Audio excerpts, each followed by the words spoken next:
Hi friends, welcome back to our channel. ఈరోజు నేను మంచి గ్రేవీతో పన్నీర్ కర్రీని ఈజీగా ఎలా ప్రిపేర్ చేసుకోవాలో చూపించేస్తాను. ఇది రైస్లోకి, రోటీలోకి, చపాతీలోకి దేంట్లోకైనా కూడా పర్ఫెక్ట్గా ఉంటుంది. చాలా సింపుల్ ఇంగ్రీడియంట్స్తో చాలా టేస్టీగా అయితే ప్రిపేర్ చేసేసుకోవచ్చు. ఇంకా లేట్ చేయకుండా ఎలా ప్రిపేర్ చేసుకోవాలి ఏంటి అనేది అయితే చూపించేస్తాను. ఫస్ట్ పన్నీర్ తీసుకొని దాన్ని క్యూబ్స్ కింద ఈ విధంగా కట్ చేసేసుకొని ఒక బౌల్లోకి వేసుకొని అయితే పక్కన పెట్టేసుకోవాలి. ఇప్పుడు ఇంకా ఒక మిక్సీ జార్ తీసుకొని అందులోకి 2 మీడియం సైజ్ టమోటోలు, అలాగే ఒక 10 జీడిపప్పు అయితే అందులో వేసుకొని మెత్తని పేస్ట్ లాగా గ్రైండ్ చేసుకొని అయితే పక్కన పెట్టేసుకోవాలి. ఇప్పుడు ఇంకా కర్రీ అయితే ప్రిపేర్ చేసుకుందాం. దానికోసం స్టవ్ ఆన్ చేసుకొని ఒక కడాయి పెట్టుకొని అందులోకి ఒక 2 టేబుల్ స్పూన్ ఆయిల్ని యాడ్ చేయాలి. ఆయిల్ హీట్ అయ్యాక అందులోకి పచ్చిమిర్చి అలాగే ఆనియన్స్ వేసేసుకొని కొంచెం కలర్ అనేది చేంజ్ అయ్యే వరకు అయితే లో ఫ్లేమ్లో పెట్టుకొని ఫ్రై చేసుకోవాలి. ఇలా ఆనియన్స్ ఫ్రై అయిపోయాక ముందుగా మనం మిక్సీ చేసి పెట్టుకున్న టమోటో జీడిపప్పు పేస్ట్ని అయితే అందులో వేసేసుకొని ఒకసారి గరిటెతో బాగా మిక్స్ చేసేసుకొని టమోటోలో ఉన్న వాటర్ అన్నీ కూడా ఇంకిపోయి ఆయిల్ అనేది పైకి తేలే వరకు కూడా మూత పెట్టుకొని ఒక 5 మినిట్స్ పాటు అయితే లో ఫ్లేమ్లో పెట్టుకొని అయితే కుక్ చేసుకోవాలి.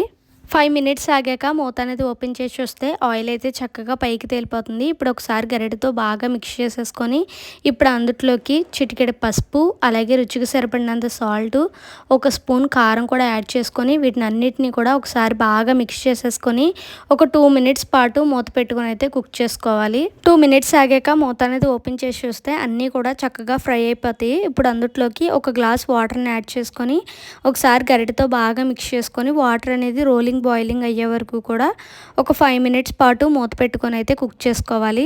ఇంకా 5 మినిట్స్ ఆగాక మూత అనేది ఓపెన్ చేసి చూస్తే వాటర్ అయితే బాయిలింగ్ అవుతున్నాయి కదా ఫ్రెండ్స్. ఇప్పుడు అందులోకి ముందుగా మనం క్యూబ్స్ కింద కట్ చేసి పెట్టుకున్న పన్నీర్ ముక్కల్ని అయితే అందులో వేసేసుకొని ఒకసారి గరిటెతో మిక్స్ చేసేసుకొని ఇంకొక 5 మినిట్స్ పాటు లో ఫ్లేమ్లో పెట్టుకొని అయితే కుక్ చేసుకోవాలి.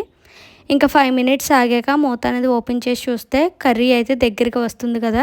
ఇప్పుడు అందులోకి ఒక స్పూన్ అల్లం వెల్లుల్లిపాయ పేస్టు, అలాగే ఒక స్పూన్ ధనియాల పొడి, ఒక స్పూన్ చికెన్ మసాలా కూడా యాడ్ చేసుకొని వీటిని అన్నిటినీ కూడా ఒకసారి గరిటెతో బాగా మిక్స్ చేసేసుకొని ఇవన్నీ కూడా పచ్చివాసన పోయే వరకు కూడా ఒక 2 మినిట్స్ పాటు లో ఫ్లేమ్లో పెట్టుకొని అయితే కుక్ చేసుకోవాలి. ఇంకా 2 మినిట్స్ ఆగాక మూత అనేది ఓపెన్ చేసి చూస్తే ఆయిల్ అయితే చక్కగా పైకి తేలిపోయి మనకి కర్రీ అయితే రెడీ అయిపోయింది ఫ్రెండ్స్. ఇంకంతే చాలా సింపుల్గా చాలా టేస్టీగా చేసుకుండే పన్నీర్ గ్రేవీ కర్రీ అయితే రెడీ ఫ్రెండ్స్. టేస్ట్ అయితే మాత్రం చాలా అంటే చాలా బాగుంటుంది.